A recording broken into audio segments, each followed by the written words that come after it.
आज नहीं पक्का हम कल कर लेंगे, पक्का हम अगले महीने में कर लेंगे या अगले साल कर लेंगे। ये बार बार हम लोग अपने ही डिसीजंस को आगे लेके जाते हैं, इसको प्रोक्रास्टिनेशन बोलते हैं। और दोस्तों, अगर आप प्रोक्रास्टिनेशन के शिकार हो, तब फाइनेंशियल लाइफ हो या पर्सनल लाइफ हो, आपका बिजनेस लाइफ, हर लाइफ में बहुत सारे प्रॉब्लम्स आ सकते हैं। प्रोक्रास्टिनेशन ये एक ऐसा रोग है जो आपकी कैपेसिटी को फुलेस्ट लेवल पे काम करने ही नहीं देता।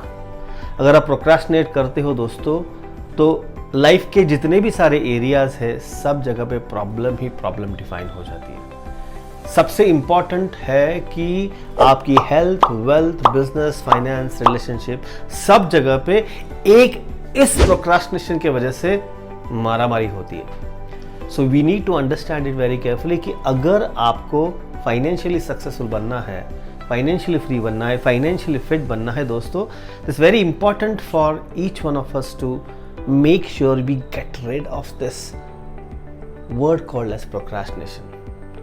जैसे हम लोग प्रोक्रास्टिनेट करते हैं, राइट, तो अपने सेविंग्स के ऊपर, इन्वेस्टमेंट्स के ऊपर, जो भी हम लोग आज करने वाले हैं उस एक्शंस के ऊपर, हेल्थ के ऊपर, सब जगह पे बहुत बड़ा प्रॉब्लम हो जाता है। So it's very important for each one of us to get rid of this procrastination. इससे बाहर निकलना बहुत इंपॉर्टेंट है। और इसी प्रोक्रास्टिनेशन को बाहर निकालने के लिए हमको क्या करना पड़ेगा, वो हम बताएंगे इस वीडियो में। So stay tune till and. Procrastination से बाहर निकलने के लिए जो मैं नुस्खे आपको बताने वाला हूँ, जो उपाय आपको बताने वाला हूँ, उससे पहले नॉर्मली एक आम आदमी की ज़िंदगी में जो प्रोक्रास्टिनेशन की वजह से क्या क्या प्रॉब्लम्स आते हैं, वो थोड़ा देखने का हम लोग प्रयास करेंगे। अगर आप सेविंग्स और इन्वेस्टमेंट को प्रोक्रास्टिनेट करेंगे तो दोस्तों, जब बच्चों का एजुकेशन आएगा तब पछतावा हो जाएगा। अगर हेल्थ के ऊपर आप प्रोक्रास्टिनेट करते हो, तो जब डायबिटीज़, ब्लड प्रेशर या फिर अनवांटेड डिजीज़ आ जाएंगे तब पछतावा हो जाएगा। अगर आप EMIs डिले करते हो तो bank will not leave you for all this penalties and interest. अगर आप रेगुलर बिल्स भी डिले पे करते हो, आज नहीं कल कर लूँगा, ये सब करते हो, तो वहाँ पे हर वक्त आपको पेनल्टी लग जाएगी। हर चीज़ का एक समय होता है, उस समय के दौरान ही, समय से पहले ही हमको जो भी अपना कार्य है वो करना पड़ता है, right. Same is this with the bills, same is with EMIs and savings and investments.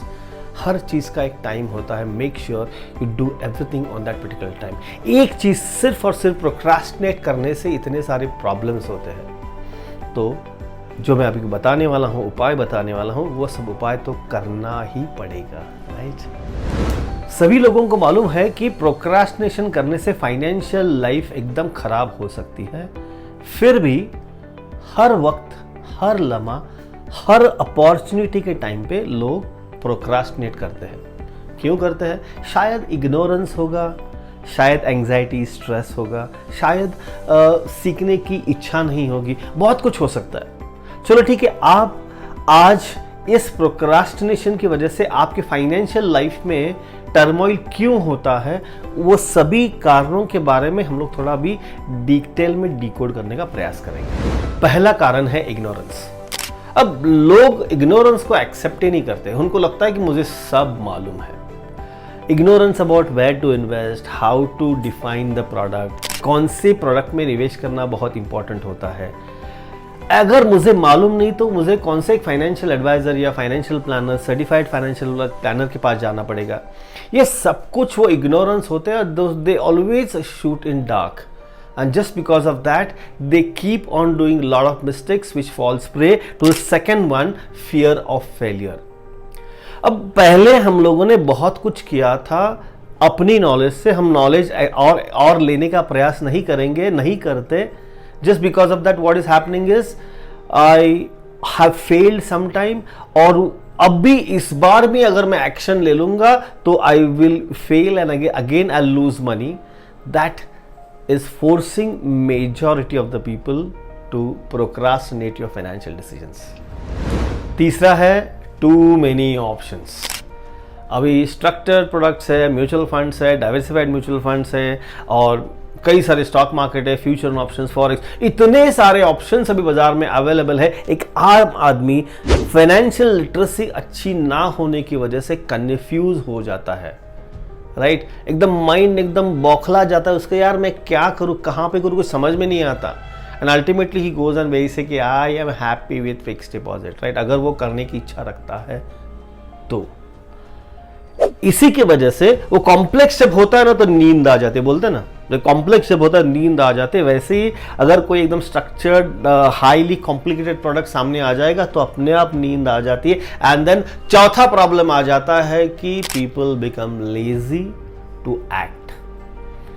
ये लेजीनेस की वजह से अपने दिमाग की खिड़कियां सब बंद हो जाती है, जैसे ही बंद हो जाती है we stop thinking, and when stop thinking we say कि no that is not my cup of tea, I am not doing anything on that particular front. And laziness चद्दर ओढ़ के आराम के साथ सो जाना, चौथा पॉइंट, राइट। पांचवा पॉइंट है अनस्टेबल जॉब है, wrong relationship, wrong hook, right? And all these factors, what is happen is that mind is not stable, you are running into an anxiety mode। अब anxiety में बार बार जाते हो, हर चीज कभी भी आपको कुछ करनी होती है उस टाइम पे आपको वो अनस्टेबल जॉब या अनस्टेबल रिलेशनशिप ध्यान में आ जाता है, and you fail to take a decision.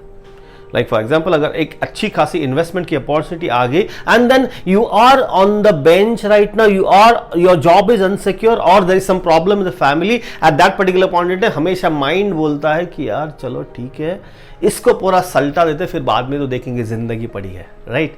So this is unstable job and relationship. और ये 6 पॉइंट बहुत इंपॉर्टेंट है दोस्तों। सबको लगता है कि यार मेरे पास बहुत टाइम है, मैं कल कर लूंगा, परसों कर लूंगा, नर्सों कर लूँगा, अगले साल कर लूँगा।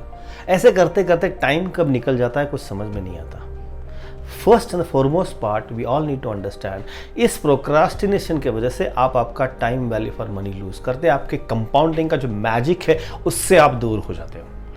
और अगर मान लीजिए आपने ये अच्छी तरह से टाइम पे नहीं किया तो many of the people face a challenge on the children's education, children's marriage, retirement and many many many factors जो हमारे फाइनेंशियल वर्ल्ड के लिए बहुत इंपॉर्टेंट रहता है। Financial success, mindset, financial belief, वो सबके लिए बहुत बहुत बहुत इंपॉर्टेंट होता है।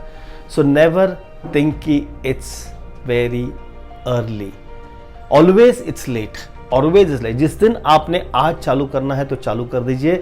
अगर आपकी एज 40 है तो आज से चालू कर दीजिए, अगर आपकी एज 25 है तो आज से चालू कर दीजिए। नेवर थिंक दैट मेरे पास बहुत टाइम है, राइट। अब इन सब चीजों से बाहर कैसे निकलना है? सबसे पहले कि इग्नोरेंस का दूर करना है तो एजुकेशन तो लेना पड़ेगा। एंग्जाइटी से दूर जाना है तो आपको ये महसूस समझ में होना चाहिए कि यार मैं कहाँ पे खड़ा हूँ, मुझे कहाँ पे जाना है। Awareness is the key to success, right. So I request each one of you to educate yourself on financially. ये फाइनेंशियल एजुकेशन बहुत इंपॉर्टेंट है। See, it's never about how much money you make, it's all about how well you manage your own money। अगर आपको financial education बढ़ाना है तो खुद के ऊपर काम करना पड़ेगा। स्कूल में बहुत सारे टॉपिक सिखाए जाते हैं लेकिन पैसे के बारे में कुछ नहीं सिखाया जाता। And that is where I invite you to join our academy, Money Academy, जहाँ पे हम लोग एकदम very minuscule tuitions we teach everything about money. So make sure you are part of our academy as quickly as possible. Thank you so much for watching this video. See you in my next video. Bye bye.